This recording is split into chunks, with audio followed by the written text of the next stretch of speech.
You can call it the red wave. That wasn't. That's how analysts are describing last night's midterm elections as Democrats defied tradition and did not suffer the defeat polls suggested. So what happened? CBS 8's Kirsten Holmes is on the story for us. She joins us live with more. Kirsten, Democrats, they're breathing a sigh of relief today.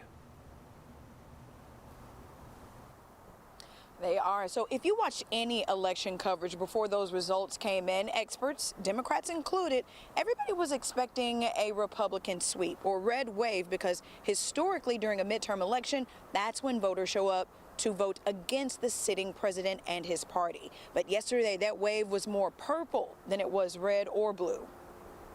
Democrats had a strong night. President Biden celebrates a surprise midterm victory as Democrats defend themselves from the red wave of Republican wins across the country. Back here at home, local Democrats say when it comes to issues that matter to voters, message received. Right now, a lot of folks feel like they're working harder and harder and they're falling further and further behind.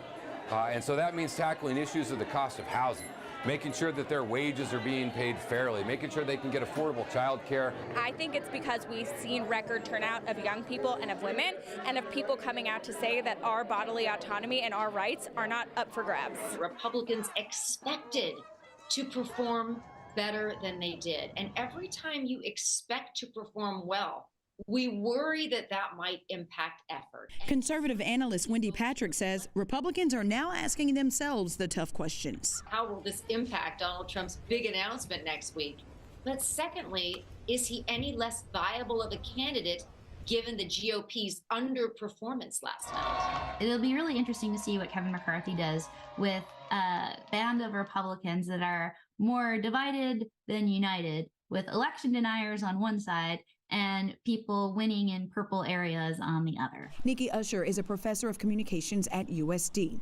We asked, what about the polls that said Americans were dissatisfied with Biden and Democrats before the election? There are challenges today to really doing high quality polling.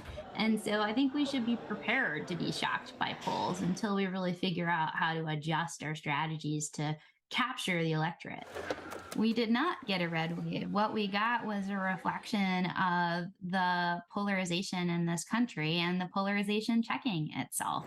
The country is split, and we're seeing that in the election results. In one of the most watched races in the country, Democratic Lieutenant Governor John Fetterman bested Trump-endorsed Republican Dr. Oz for a big Senate seat win. I think what we're seeing is a free and fair election where a Trump-backed candidate fell. So I think that, Pennsylvania is a bellwether. It's a purple state, and it's telling us how purple things really are.